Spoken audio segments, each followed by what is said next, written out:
anywhere with you, 'cause you feel my mind, or you feel my mind. We could build a dream, start up something new, and the world is on your shoulders, and you feel like falling over. Just let me in your head, so I can be there for you, there for you. The night is young, won't you sing for me? Won't you sing for me? Till we fall asleep.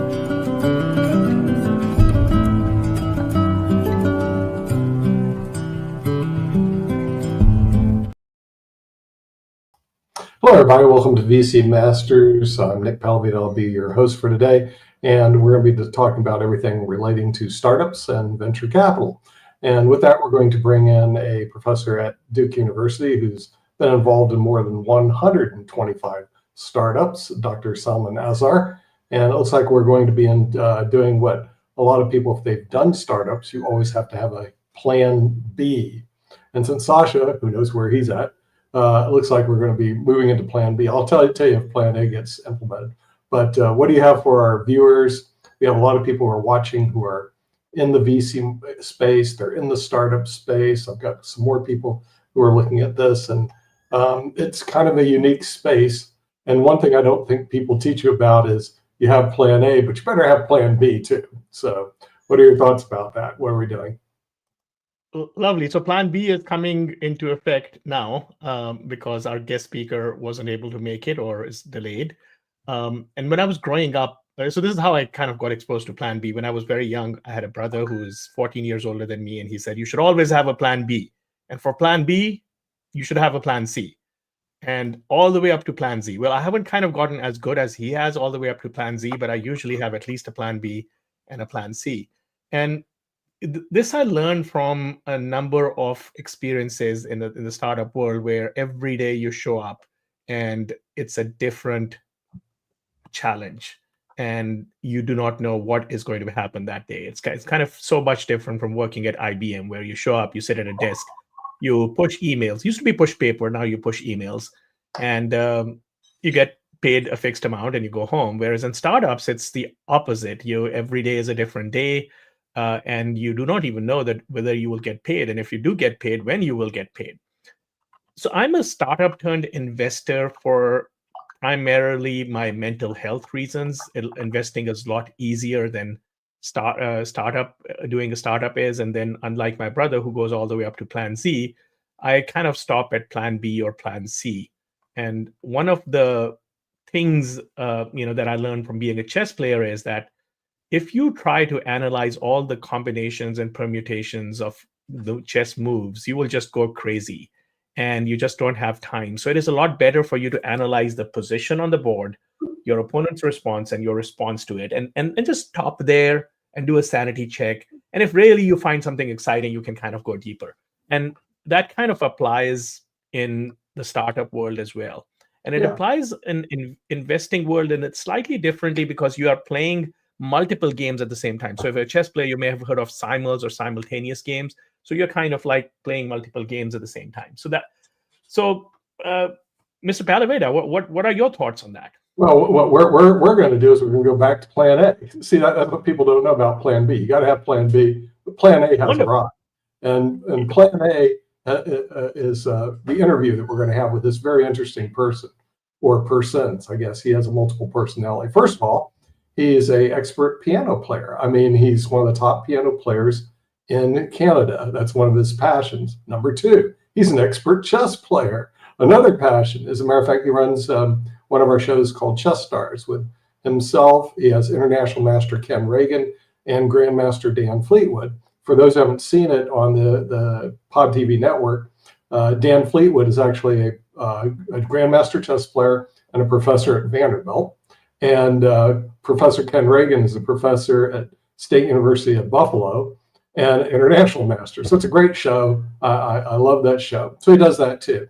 He runs the show Ukraine, Russia, and China, which is actually broadcast from Kyiv, Ukraine, because one of his sponsors, is basically one of his partners, lives in Kyiv, Ukraine, and also Canada and the United States. And he does a third show, Modern Investing, which is like the chess player's world of investing, where they have Dr. Milan Jim Meade, who's a FIDE master, and they're discussing how you should invest. And then finally, he was actually did some startups and was the CEO of a publicly traded company in Canada. And that's kind of like how he got his start. So with that, we're going to bring in our world traveler entrepreneur from Canada, Sasha Starr. Sasha, do свидания. Oh, wait, he speaks Russian too. And yeah, thank you very much for a lovely introduction. And you've described all my passions, and I always enjoy doing the shows that you just described. And watching now really what's happening in a world of finance and politics and chess and many other things. Very nice to see Zalman, to see you on a show, and great to discuss various events. So, what would you like to discuss first of all? Well, I'm curious about your show, Modern Investing, and in particular, the idea of modern. So, what is modern investing? Tell us a little bit more about that, and tell us a little bit more about your show. Okay.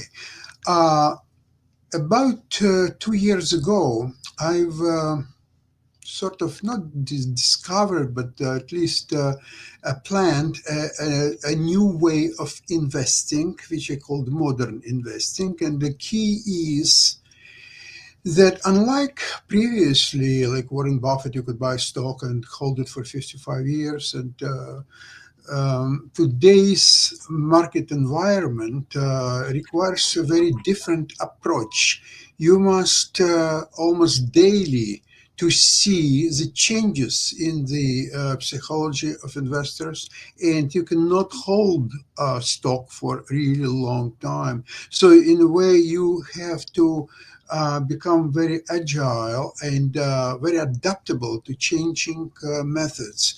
And what I've done is to prove, first of all, to myself and many of my followers, that it works. About 2 years ago, I've invested 40,000 Canadian dollars in a new way of trading that I've developed.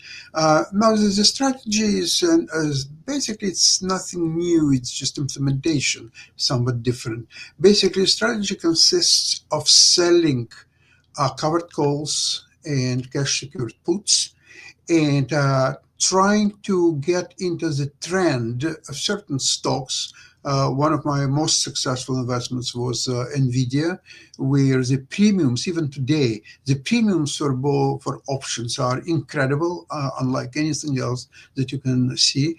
And you have to though always cover your losses. And here I'm following the strategy of great William O'Neill, unfortunately deceased now, where he recommended 2 key points of investing. Number one, always cut your losses at 7% of where you bought the security.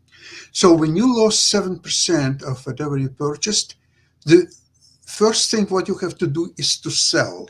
The second thing, now you can develop a strategy and think whether it will recover or it will go somewhat lower. It doesn't matter what you will think. Number one, sell and then think.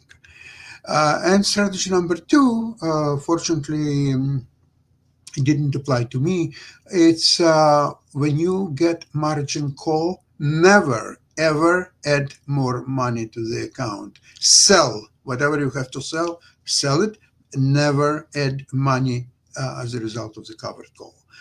So this, of course, he has many other very sound advices and so on, and I'm following him. I studied really a lot about him in the book Market Wizards, and this book, I think it was published well over 30 years ago, but you know what?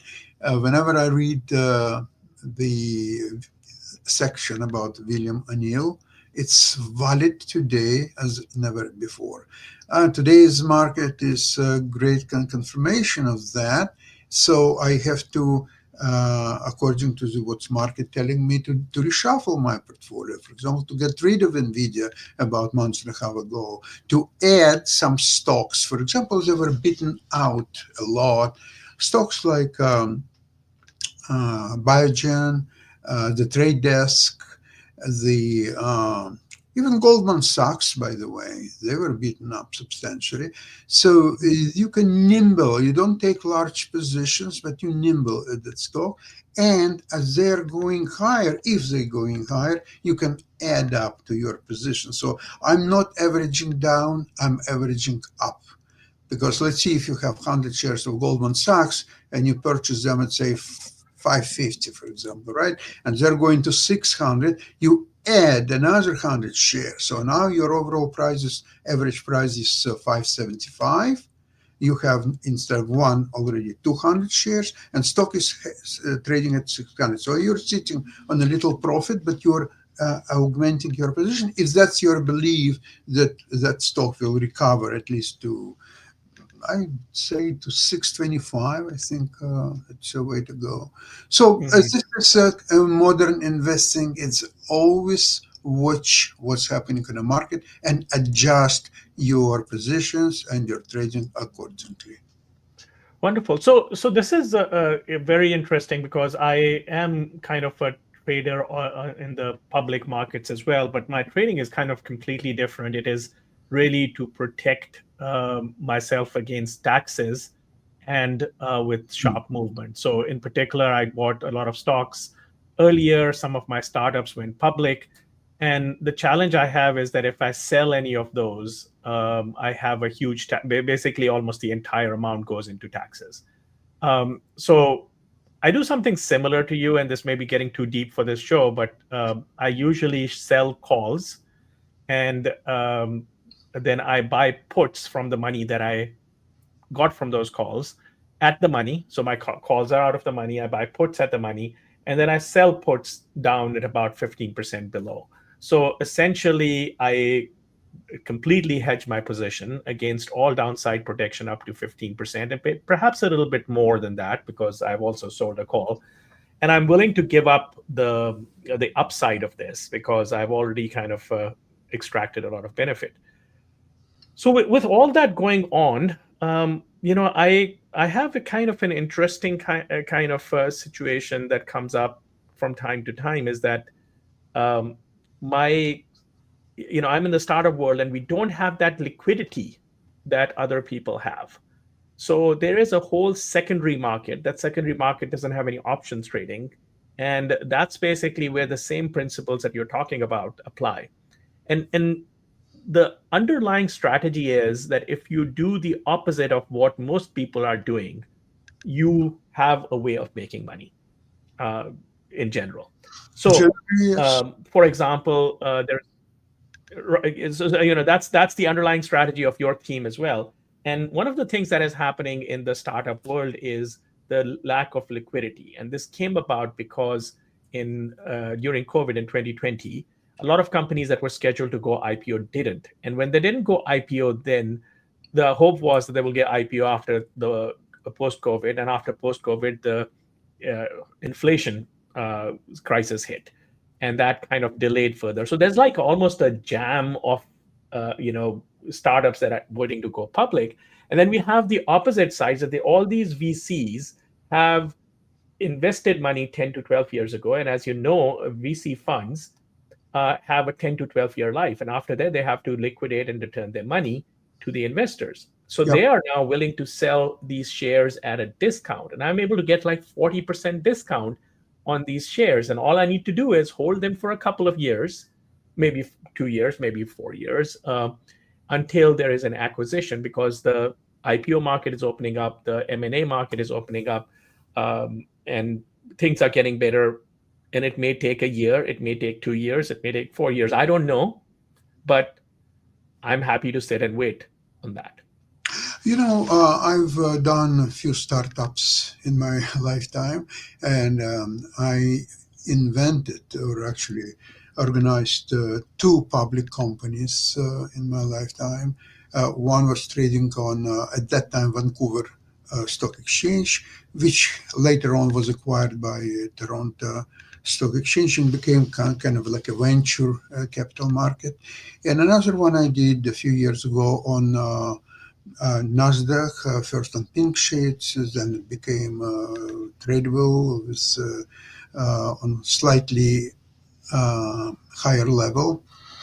And I've made good money in them both times because as a founder, you have a great chance, of course, to be a plus. The problem what I have with this type of investments is, you're right, lack of liquidity is number one problem. And the problem is that essentially when you create public company, you're creating your own currency, which is your stock. And it does matter how well your company is performing for sure. But the problem is that in order that currency will become more and more popular and therefore will appreciate, you have to spend enormous efforts to do that. And if you're doing everything right or so on, even that doesn't guarantee that you will succeed. So even in that case, you still have to work on being acquired, which what happened with my second public company. And of course, as a founder, I've done pretty well with that. And with the first public company, I was able to, for 10 years, on a very dicey venture capital market, which was Vancouver Stock Exchange, I was able to refinance the company several times and got new business going on. But you know what, to tell the truth, I'm making more money now by investing in liquid, well-known public companies and watching it rather than doing all kind of venture capital thing. Maybe if I would have better connections in the venture capital world or so on, maybe I could consider some of these investments.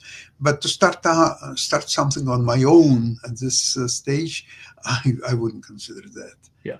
Well, just to be clear, I'm not soliciting any investments that I need to go through a lot of regulatory things before I even go there. I was just kind of sharing my thoughts on the matter. And what you are saying makes absolute sense, and it's absolutely right. In particular, it's the connections in the VC world that make a lot of difference, because unlike public markets where you can just sell and your stock to somebody you do not know, or buy them for somebody that you've never met and would never know who that is, or options or whatever. In public markets, you generally come face to face with these people. And just being in the market for a long time, I have been able to develop a lot of connections and trust. And the VC world is an interesting world. 90% of the people that enter into it lose money, and they go away and never come back again. Wow. And 10% that make money, it's like they are getting donations from these 90% people who entered the market. And part of it is that it requires a little bit more staying power. So it's almost the opposite of public markets, where what you were saying is that you dollar cost average up. Well, that principle applies in the VC world as well, because typically what you do is you put a small amount of money in a company, and that's almost like for you to get to know the company. And if the company is doing well, yeah, exactly.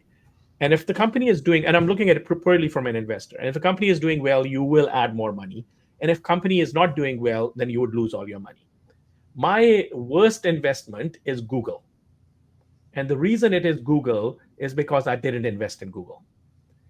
If I put, let's say, $25,000 or $50,000 into a startup, the most I can lose is that $25,000-$50,000. Yeah.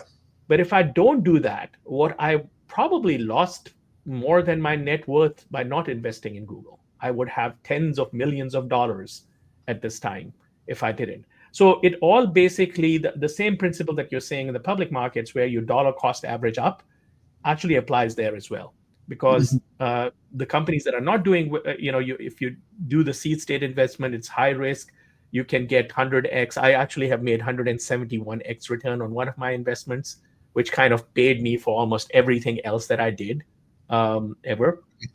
And then on the other hand, the companies that didn't do well, I lost 25,000, maybe 50,000 is the maximum amount that I've lost in that. So here, diversification plays a very big role in what you're doing, right? My what? Diversification. Diversification is the key to this whole thing. Absolutely. But we don't think about this as diversification. We think about it as a multi-round game theory. So if you're familiar with game theory, you have like, one move and the next move. So you're not just playing that game, but you're also playing multiple games at the same time. And this is how the network kind of becomes an important. It's if you're a chess player, it's like playing simultaneously.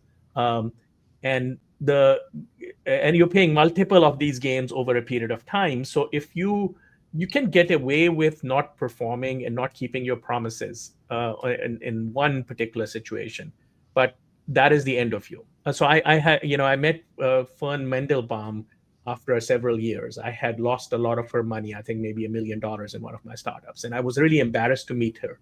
And I felt that, hey, how am I going to meet her? And, when she got out of her car, she gave me a big hug. And I said, are you sure you know who I am? I lost like $1 million for you. And she says, yeah, but you were honest and you kept me informed and you tried your best. And these things happen. So that's basically the power of the network. And a lot of times, if I could have achieved the same, I shouldn't say achieved.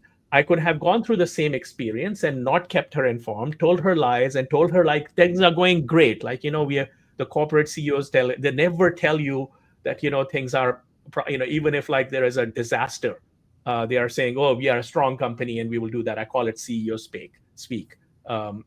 If you are straight up and you're honest, you will get a chance to play multi-round game theory. You will lose some money in the startup world as an investor, but you will overall turn out to be fine. As you see your talk, there is a very interesting line how you describe performance of your company. For example, let's see, you're going to a fancy restaurant and you're ordering, let's see, a New York steak. Mm-hmm. And in the menu, they're saying that this is a great A1, the meat inspected here and there, and is the best in the world, and it's mouth-watering recipe, and so on. And it could be true. Now, on the other hand, if you think about what it is, it's a piece of a dead cow, and that's also 100% true. So there are different ways to describe the same thing. The meaning is completely different in the first case and the second case. So CEOs normally they're talking about mouth-watering recipes. Whether it's true or not, nobody knows. On the other hand, you're still dealing essentially with a piece of a dead cow. So how you can really separate one from another one?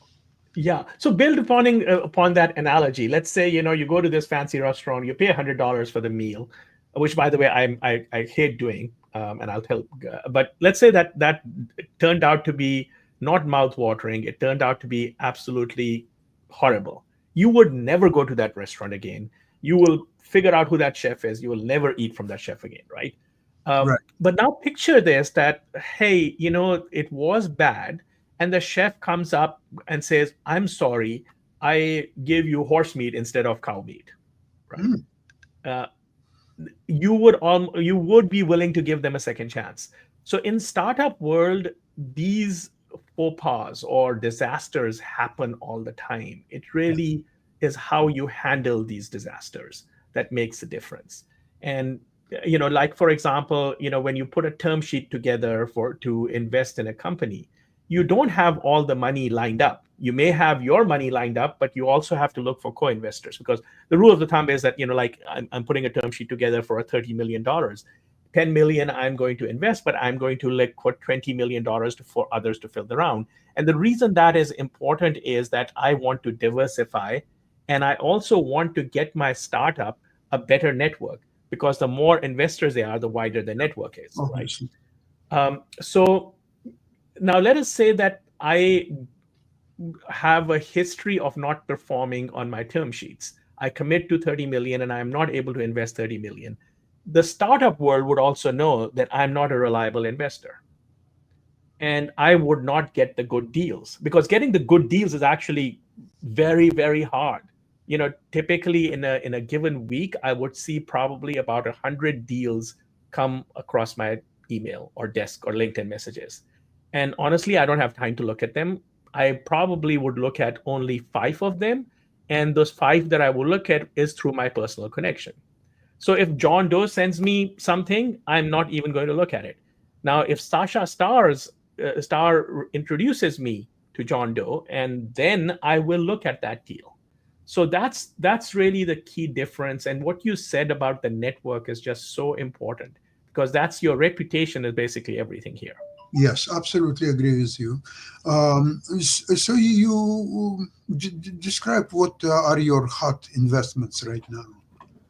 So my hottest investment that is not public right now is probably Koros. Koros is basically a company that does spectral recipes for lights, and they can tune to your circadian rhythm. This company is like organic food in the 20th century. Mm-hmm. It is, people are just beginning to realize how important light is to the health. And you may have heard of all these blue light glasses and all these, night lights and stuff. Yeah. All those things, as great as they are basically snake oil compared to what is really the problem here. And Chorus is solving that. In fact, one of their founders won the Nobel Prize for their work. Shuji Nakamura won Nobel Prize for his work. It's physically a very tough problem to solve. I'm an undergrad physics major. I believed it could not be solved when we started.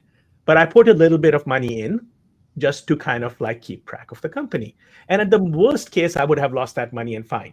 But, it is thriving, and it's coming up with the consumer market. It has deals going on with the display manufacturers, which are like monitors and TVs, to build their technology into those and phones and so on and so forth. So it's just taking off like a rocket. Now, the problem it has, and this goes back to like, whenever you're talking about your investment or anything, you don't like go like a used car salesman and say, everything is great. Mm-hmm. So the challenge that Chorus has is that the awareness among consumers is not quite where it should be, given the gravity of the situation. It may take 2 years, it may take 10 years. I do not know how long it would take. But once that awareness hits the mass market, this company has 573 patents. It can just become a patent shop. It can just become an IP shop, and it can license, and it already is going in that direction with working with display companies, monitors, TVs, etc. So that's kind of the most exciting one. Nearly as exciting is a buy now, pay later and microloan company that operates. It's an American company that operates in countries outside US where they don't have credit facility. So they use a lot of data analytics to get information on credit worthiness and credit risk of consumers. And they are beating the pants off Affirm and Klarna in Mexico, for example. Mm-hmm. And very soon, and Klarna is going to go public soon. Affirm is already public. And my expectation, I should say, as a natural person, I have to be very careful about all representations and NDAs and all that stuff. The expectation is that Affirm and Klarna are going to enter into a bidding war and buy out Quesky. Quesky is the name of that company. So the first company, the name is Koros. The second company, the name is Quesky. Both of them happen to start with K. So I guess I love the letter K. Yeah. Yeah. Those companies, finding those are hard to find, Dr. Azar. I mean, that's the thing. You got, somebody told me in the VC world, you got to kiss a lot of frogs before you find a prince. Yeah. And he said, I kiss lots and lots of frogs. But unfortunately, we have to kiss everybody goodbye because we're at the half hour. But I want to thank our special guest, Sasha Starr, and Dr. Salman Azar, and all our viewers in the United States and around the world on VC Masters, where you can actually learn something about an interesting world of startups. And we'll see you next week. Take care. Bye-bye. Take care. I go anywhere with you, 'cause you fill my mind, or you fill my mind. We could build a dream, start up something new, and the world is on your shoulders, and you feel like